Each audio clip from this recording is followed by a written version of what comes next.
Hi there, welcome to The Great Updraft. You're here with Ross. I make weekly videos with tools for self-transformation, so do subscribe for the latest.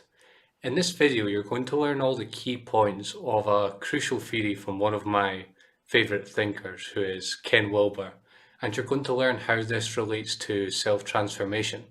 And this key theory that we're going to cover today is called the AQAL framework. So what is the AQAL framework? Well, it is essentially a theoretical meta framework for understanding how human beings work. Very high level, very broad. And a lot of its components are psychological, which is why it really interests me. But also it allows for an endless number of factors. We're going to be looking more at the psychological side of things though. AQAL itself means all quadrants, all levels, AQAL, all quadrants, all levels. But there are several other areas that it covers, and we're going to get into those in a minute. What AQAL can do for us in terms of self-transformation is it can give us a full, broad, whole outlook on what growth is. And it gives us a nice map for both for guiding our efforts and also for telling us what steps we should be taking and how we can plan our self-improvement efforts and the parts that we are missing out perhaps. It gives us a cohesive framework for understanding the process of growth in human beings, and a very broad one at that. It points us to the various areas of growth. So while many frameworks or many self-help teachers or many areas of self-help just focus on one area of growth of the human being, what AQAL allows us to do is it allows us to see them all in context, in relation to each other, and also to highlight areas that we may tend to miss out or just plain be unaware of. And it also has us realize, in a more deeper sense, has us realize that growth is very broad, it's very deep, and it's essentially unlimited. So often we grow very well in one area and leave out other areas, or we grow well in several areas and leave out other areas. And what this framework does is because it's so broad, it helps us to see our blind spots, and it also helps us to see that even in those areas that we are doing well in, the growth potential there is very high. And so it really helps us put things in perspective and also, as I said, guide our efforts. And I actually have an ebook explaining this AQAL model in much more detail. This is just going to be an introductory video, but if you want to check out more, especially on the levels and the quadrants of the theory, then please head to the link in the description for that ebook. But for now, let's get more of the details of what AQAL is before we look at how it can really inform our self-transformation. So, as I said, AQAL stands for all quadrants, all levels. That's what AQAL stands for. But AQAL also includes other factors. So it means all quadrants, all levels, all lines, all states, and all types. And we're going to explain those 5 areas just now. So the first area there, the AQ, the all quadrants, this refers to the 4 quadrants, and what the all part means is that we want to take all of those into account. The 4 quadrants are basically 4 fundamental perspectives on any subject or any area of reality. And these 4 quadrants all play a vital role in that phenomenon. Very sort of philosophical, this. The 4 quadrants are made up of collective and individual multiplied by subjective and objective. So if you pair those off in 2s, you get 4 different pairs, and hence you get 4 quadrants. So you can really apply these 4 quadrants to any phenomena that you could imagine. And we won't be doing that here because that would take a long time. But what we're going to look at is just a brief overview of what it means for a human being. What are the 4 quadrants if we look at a human being, or we look at human life? Well, the 4 quadrants are split into the upper quadrants and the lower quadrants, and then the left quadrants and the right quadrants. So The upper left quadrant is the individual and it's subjective. So what this really means is it's our first person experience. That's what the upper left quadrant means, or it's studying the subjective experience of an individual.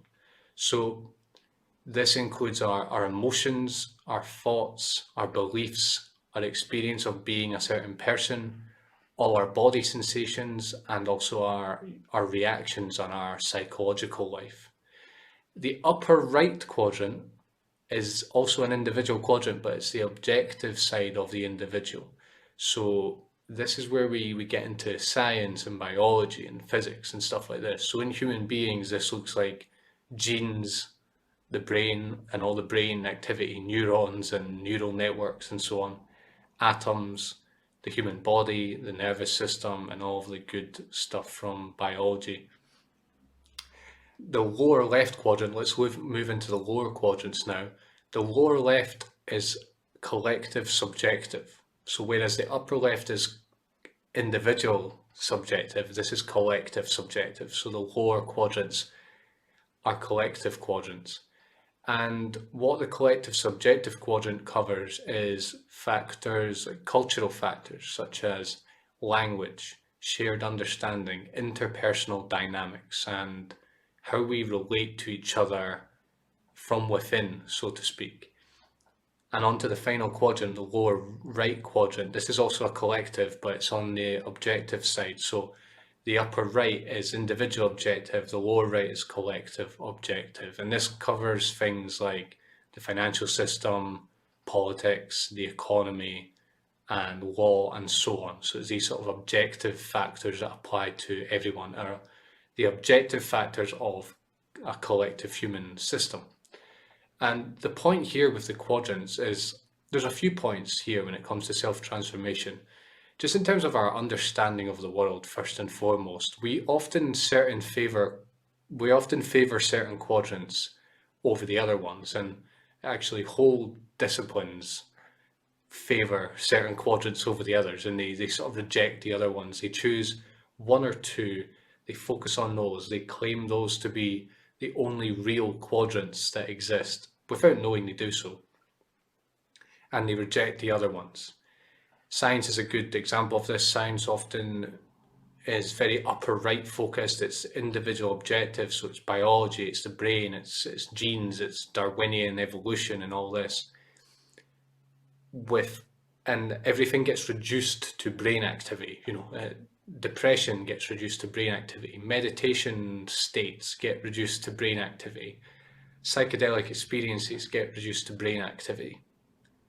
Thanks a lot for that, science. Self-help is often upper left biased, on the other hand, so it often focuses only on individual subjective factors like our thoughts and our emotions and all this.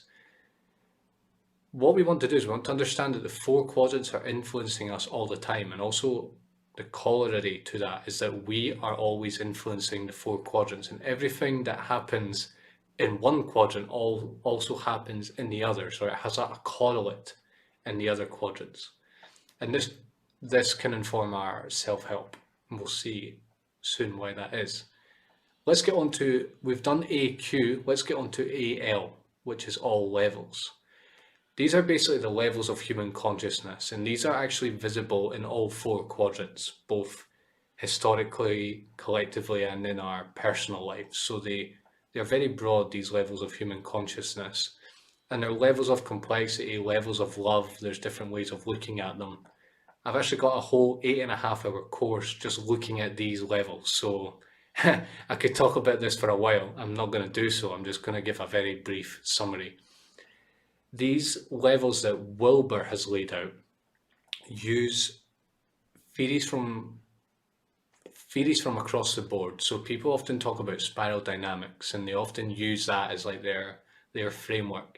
What integral theory does, or what the AQAL framework does, is it actually looks at theories that are looking at levels in many different lines of the development, and it brings those all together into meta levels that cover every single one of them. So that's what I'm going to talk about here when I summarize them. There are 12 altitudes, 12 levels, or 12 altitudes, as the AQAL framework also refers to them sometimes. And let's get into them here, just a very brief summary. So I'm going to say, first of all, I'm going to say the color, and then I'm going to say the actual name or the descriptive name that's often used for each of these altitudes. So first of all, we've got infrared archaic, and this is really about basic survival. It's about the animal nature of the human being, the most basic needs that we have. Human consciousness is separable from its surroundings at this level. It's associated with hunter-gatherers, and it often dominates in the early and later years of life. The next altitude we have, the next level of complexity, is magenta magic. And this is a very, well, the clue's in the name. It's a magical stage, and it's visible in young children especially, although it stays with us. We give magical explanations for everything. This is also very visible in tribal culture, where magical explanations are given for everything. The trees are alive, the rocks are alive, we have names, they're gods, they're guiding the weather, and so on. Our imagination is confused with reality, and this is still quite a fairly basic level of consciousness. Next up, this is altitude 3, is red magic mythic, and the themes of this stage are domination, egocentrism, and power. Altitude 4 is the amber mythic stage, and this is all about mythic literal explanations. So it's, we see this in fundamentalists who take, the Bible literally word by word to be true, or the Quran, or whatever spiritual text, although it's not limited just to religion and spirituality. This is quite a conformist stage, and it's our identity is sort of consumed within a group, and this also ties into the fundamentalist aspect again. Next up, it's orange rational, and this is associated with modernity and science. So it's a rational stage, it's achiever orientated, it's sort of individualistic orientated, and you can see this in the culture at large, very much so in the 21st century. We've got green postmodern, which is about sensitivity and multiculturalism, minority rights, green culture, eco culture. This is very visible also. Then what we have actually, once we've gone past green postmodern, we get to the second tier. And this is a big jump because it's going from scarcity needs to abundance needs. The first second tier level is called teal integral. And this is holarchical, and there's a centauric awareness now. So our identity is very fluid and flexible, and we want to deliberately incorporate these earlier levels and look forward to higher ones. This is the first level that actually appreciates the many levels involved in this process. And this also brings an evolutionary view of life. The next stage on in second tier, this is a second tier level, is a turquoise. I'm going to call it mature integral. Doesn't actually really have a name as such, but I'm going to call it mature integral. This is more holistic, it's more about awareness, it's more about beingness than the teal integral stage was. And then we actually have another jump, and we go into third tier now, and this includes 4 stages in classic AQAL. These are all transpersonal spiritual stages, and this is where our identity actually, we become spiritual in our identity, and we actually transcend ourselves. And this is actually, Maslow highlighted this in his hierarchy of needs. His transpersonal needs reflect this third tier. So that's a quick summary of the altitudes, and we're going to get, this is like a really key area for or a key tool that we can use for our growth, and we'll be getting onto that in just a minute. Let's move on to the third component, which is all lines. Now, you may have heard of Howard Gardner's research into the multiple intelligences that we have. Basically, this guy from Harvard discovered that we have many intelligences. It's not just the classic IQ intelligence, cognitive intelligence. We actually have many. We have interpersonal, emotional, musical, kinesthetic, mathematical, linguistic. We have values intelligence. We have morals intelligence. And really, what AQAL does is it takes this was one of the inspirations for AQAL. What AQAL does is says that basically any area of human competence is a line, it's an area of development. And what Wilber has claimed is that all human competencies, all areas of human development are governed by all of the fundamental altitudes of development, all of the fundamental levels from the previous part of the AQAL framework. So all lines, again, that's another really crucial area for self-transformation. It's a crucial tool for self-transformation. Next, we move on to all states. So what is all states about? Well, the states part is talking about the 5 major states of human consciousness. These were discovered by Daniel P. Brown, another Harvard researcher, who looked into schools, East and West, and ancient and modern. What he found is that if you do spiritual practice, you go through certain levels, and these levels have been documented in many of the world's major traditions. And these actually are aligned with the major states of human consciousness that are correlated with certain brain waves. And we're going to talk about what these 5 major levels are. They go from gross ordinary waking consciousness all the way up to non-dual. So let's start off at gross. This is ordinary waking consciousness. It's our sense of being a self that's separate from the world around us. There's, the Buddhists talk about the monkey mind. This monkey mind is associated with the gross state because it's associated with having a very strong sense of identity, and our thoughts and our mental life are a huge part of that. The second state is called the subtle state. So this is actually, once we've practiced some meditation, for example, we start to see beyond this gross waking state. We see beyond our separate sense of self a little bit. We start contacting something beyond it. And this subtle state is associated with, say, spiritual visions, like spiritual images, spiritual thoughts, and, say, being spoken to with God, or having a conversation with God. We have to book conversations with God. This is sort of from the subtle state, because it's still mental, but it's moving into sort of spiritual mental. The next one is the causal, where we go even beyond the subtle now, and we start contacting sort of more the ground of everything, the ground of all sensations, the ground of all consciousness. And this strengthens at the next state, which is the witness state, which is where we realize that we are not our thoughts or our emotions or our body, and we're actually something way beyond that. And this is actually called classical enlightenment in Buddhism. This is like the starting point of true enlightenment, or the path of enlightenment, is reaching this witness state, or what AQAL calls the witness state. And then after that is what we have as non-dual, which is the final state. And that is basically an identity with everything that is going on in our surroundings, an identity with the furniture, an identity with the sky, an identity with the ocean, with other people, with everything that's going on around us. And yeah, if you're into spirituality, you'll have heard of non-duality, and it's useful to see it in this context as being the final state, or the highest state in a chain of ever-increasing levels of spiritual awareness. Great, let's move on to the final area of the AQAL framework then, and that is all types.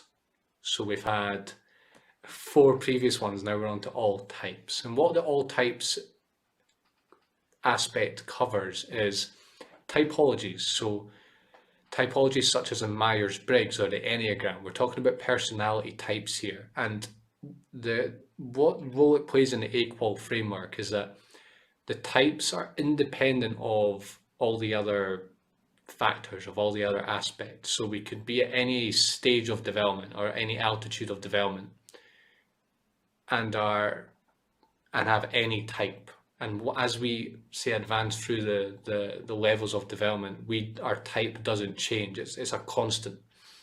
We could also have birth charts and star signs, for example. These are other typologies. And I think this is a really important addition to this framework, because it helps us see that okay, we have states, which is great. We have, those are levels of spiritual transformation.